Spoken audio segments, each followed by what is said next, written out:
प्रिय दर्शकों नमस्कार। 9 जनवरी 2024 मंगलवार के दिन साल का पहला भौम प्रदोष आ रहा है। यदि आप अपने बच्चों की शादी को लेकर परेशान रहते हो, चिंता में रहते हो, बच्चों की शादी कहीं पर भी पक्की नहीं हो रही है, तो इस दिन आप एक उपाय कर सकते हो और अपने बच्चों की शादी में आ रही बड़े से बड़ी अड़चन को दूर कर सकते हो।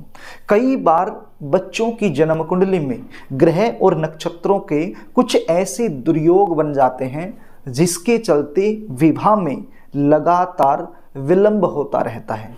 रिश्ते आएंगे, बातें चलेंगी, लेकिन कोई भी बात, कोई भी रिश्ता सफलता तक नहीं पहुंच पाएगा। और यदि रिश्ता पक्का हो भी जाता है तो अंत में जाकर कोई न कोई ऐसी बात निकल कर सामने आएगी जिसके चलते रिश्ता टूट जाएगा। कभी लड़की वाले मना कर देंगे, कभी लड़के वालों की तरफ से ना हो जाएगी। देखने वाले आएंगे, देख कर चले जाएंगे। आपको लगेगा कि अब की बार तो रिश्ता पक्का हो ही जाएगा, लेकिन सामने से पॉजिटिव रिप्लाई आता ही नहीं है। या फिर कुछ ऐसे रिश्ते आएंगे जो आपके लेवल के नहीं हैं, तो आप अपनी तरफ से उनको मना कर दोगे। और कुछ ऐसे रिश्ते जो आपके लेवल के हैं, आपको पसंद हैं, तो वो सामने से पक्का नहीं हो पाएगा।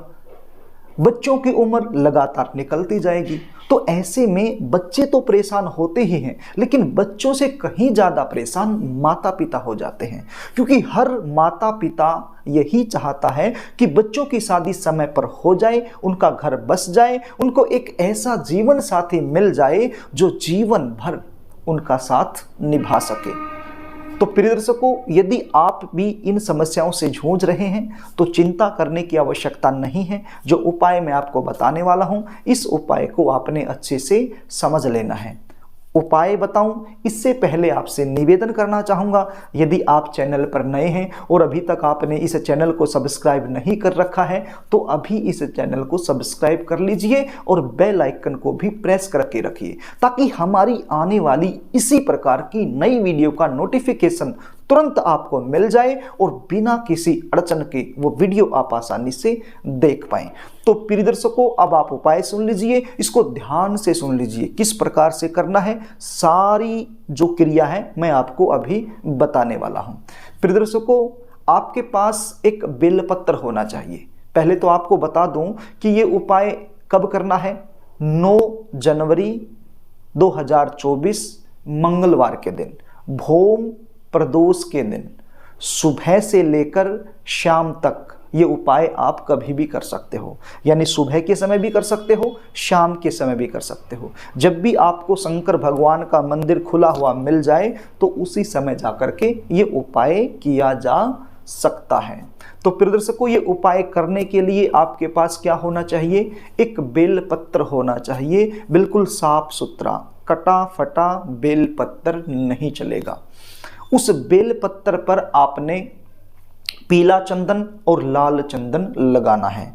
बेलपत्र की जो लंबी पत्ती होती है, बीच वाली पत्ती होती है, उसके ऊपर आपने पीला चंदन का लेपन करना है और साइड वाली जो 2 पत्तियां होती हैं उसके ऊपर आपने लाल चंदन का लेपन करना है, पानी में भिगोकर। इतना सा आपको समझ में आ गया। आगे क्या करना है, एक कटोरी ले लीजिए। एक कटोरी के अंदर आपने चावल डालने हैं। क्या डालने हैं, चावल। कितने चावल, आपके बच्चे की उम्र के बराबर के चावल आपने डालने हैं। मान लीजिए आपका जो बच्चा है वो 28 साल का हो चुका है, 29वें साल में चला हुआ है, तो 29 दाने आपने डालने हैं।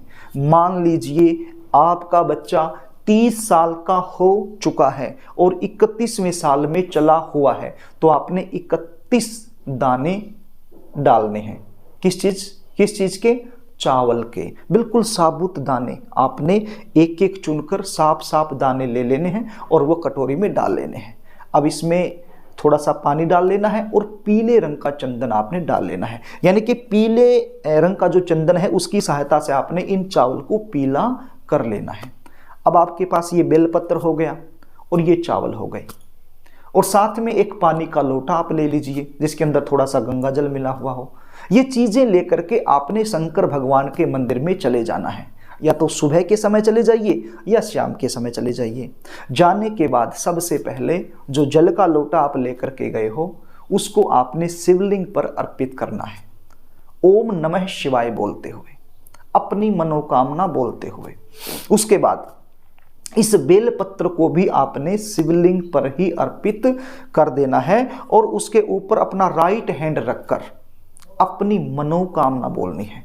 अपने बच्चे का नाम, अपने बच्चे का गोत्र बोलना है और अपनी मनोकामना बोलनी है। उनकी जल्दी शादी के लिए आपने प्रार्थना करनी है।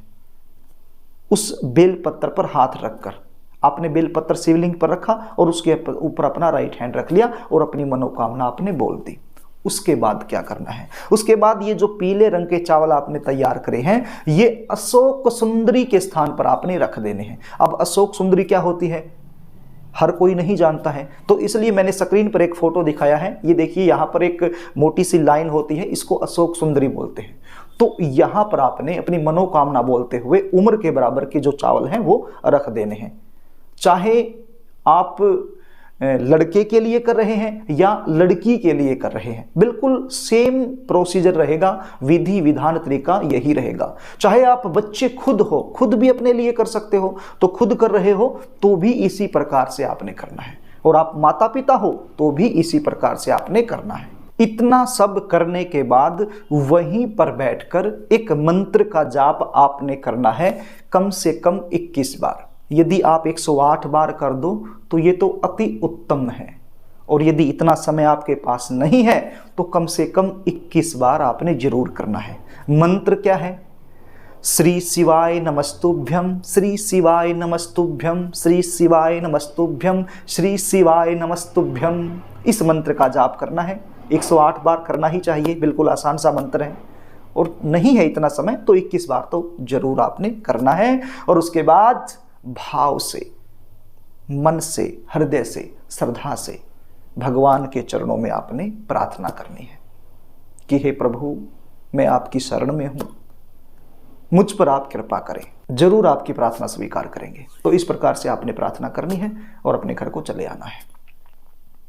यदि आप अपने बच्चों की जन्म कुंडली का विश्लेषण मुझसे करवाना चाहते हैं, बच्चों की शादी में लगातार देरी बनी हुई है, उनका कारण मुझसे जानना चाहते हैं, रिश्ते आ रहे हैं लेकिन पक्के नहीं हो रहे हैं, क्यों नहीं हो रहे हैं, ऐसा कौन सा दुर्योग कुंडली में बन गया है, वो आप मुझसे दिखाना चाहते हैं, उसका निवारण आप मुझसे करवाना चाहते हैं, शादी कहाँ होगी, कैसे परिवार में होगी, शादी के बाद का जीवन कैसा रहने वाला है, या फिर कुंडली के आधार पर जल्दी शादी होने के विशेष उपाय क्या करने चाहिए, ये सारी जानकारी यदि आप मुझसे लेना चाहते हैं तो स्क्रीन पर दिखाए गए व्हाट्सएप नंबर के जरिए आप अपने बच्चों की जन्म डिटेल लिखकर मेरे पास भेज सकते हैं, अपने बच्चों का नाम लिखकर मेरे पास भेज सकते हैं और अपने बच्चों की जन्म कुंडली का विश्लेषण मुझसे आप करवा सकते हैं। जन्म कुंडली विश्लेषण की हमारी फीस होती है, वो फीस आपको पे करनी होती है, उसके बाद आपको पूरी जानकारी दे दी जाती है।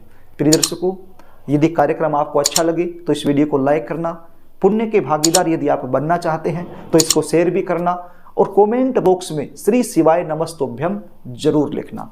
आज के लिए बस इतना ही, आगे फिर मिलेंगे, तब तक के लिए नमस्कार।